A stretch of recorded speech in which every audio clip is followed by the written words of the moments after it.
तटोत्कट सुन्दरदन्तिमुखं भुजगेन्द्र सुसर्पगदाभरणं गजनील गजेन्द्र गणाधिपति प्रणतोऽस्मि विनायकहस्तिमुखम्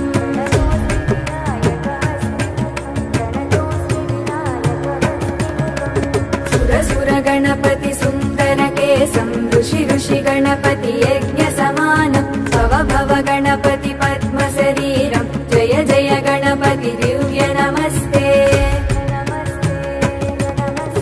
गजमुखवक्त्रं गिरिजापुत्रं गणगुणमित्रं गणपतिमिसप्रियं